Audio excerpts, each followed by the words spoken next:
ខ្ញុំមកសុំកលេចទៅកាន់អាដាមអត់សិថាបីម្ដងពាក់ព័ន្ធសំណួរជាបន្តនេះក៏ចង់ឲ្យអាដាមបកស្រាយដែរដែលសារតែកាលពីពេលថ្មីថ្មីក៏មានក្រុមខាងប្រឆាំងដែលគាត់តែងតែប្រើពាក្យឃោសនាថាកម្ពុជាកាត់ដីដើម្បីដូរយសន្តិភាពហើយក៏បញ្ជាក់ថារដ្ឋាភិបាលយើងលាក់ព័ត៌មានហើយក៏និយាយថាការបោះវែងការបោះបកគោនេះគឺធ្វើឲ្យកម្ពុជា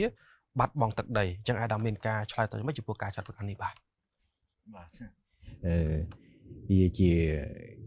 ការមួយគួរអស់សំណើចណាស់ដែលពួកគាត់បានលើកពីករណីនេះចេញទៅរួចបាទខ្ញុំគិតថាបុគ្គលដែលចោទប្រកាន់បែបនេះគឺគាត់មិនយល់អំពីកិច្ចការព្រំដែន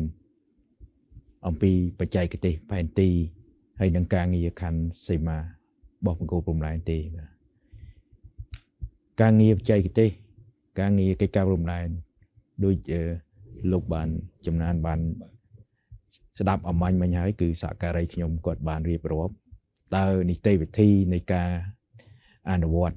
ការខណ្ឌសីមាជាពិសេសការរុករកទីតាំងបកគោលព្រំដែនទាំង74ហ្នឹងវាមានការពិបាកយ៉ាងដូចម្ដេចបាទដើម្បីយើងអាចឈានទៅ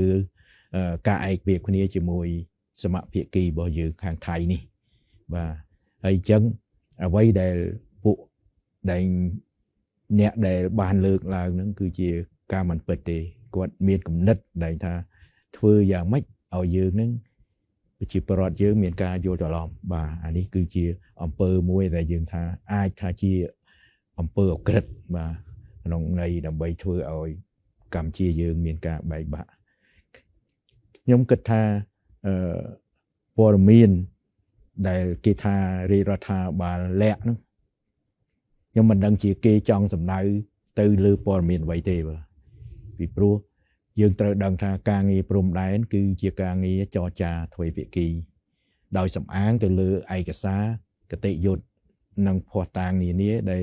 យើងមានបន្សល់ទុកពីសម័យបារាំងបាទដូចជាខ្ញុំបានជម្រាបជូនពីខាងដើមអញ្ចឹង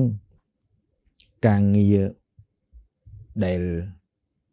ជាកិច្ចការព្រំដែនកន្លែងខ្លះគឺយើងមិនអាចបញ្ចេញបានទេនេះគឺជាការពិតបាទអញ្ចឹងត្រឡប់មកវិញបើសិនជាយើងថាគាត់ថាយើងធ្វើឲ្យបាត់ដីឬក៏ការវាស់វែងរបស់យើងនឹងធ្វើឲ្យបាត់ដីអានឹងដូចជាគាត់នឹងវាយប្រហារមកលើអ្នកបច្ចេកទេសរបស់យើងបាទហើយមិនទុកចិត្តលើអ្នកបច្ចេកទេសរបស់យើងហើយបើនិយាយឲ្យចំទៅបើសិនជារាជរដ្ឋាភិបាលទាំងសម័យសម្ដេចតេជោក៏ដូចជាសម័យសម្ដេចធិបតីនាពេលបច្ចុប្បន្ននេះកាត់ដីដើម្បីដូរយកសន្តិភាពនៅនោះអញ្ចឹងវាមិនមានហេតុការណ៍ផ្ទុះសង្គ្រាមនៅឆ្នាំ2008 2011និងថ្មីនេះនៅខែកក្កដា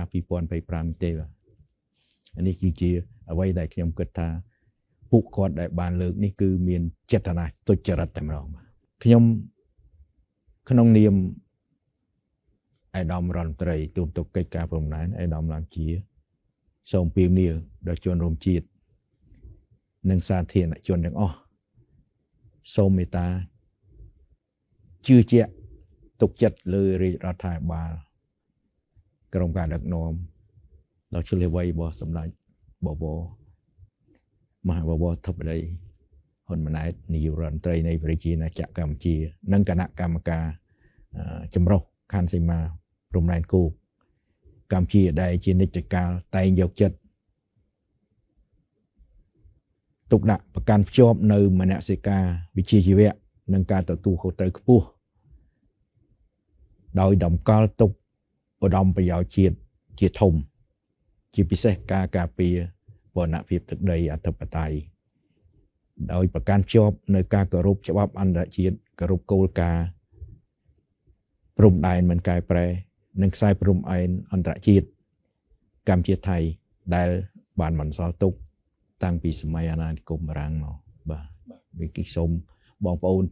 ជឿជាក់លើការងារដែលរដ្ឋលេខាធិការកិច្ចការព្រំដែនកំពុងតែធ្វើនិងបានធ្វើកន្លងមកបាទអរគុណ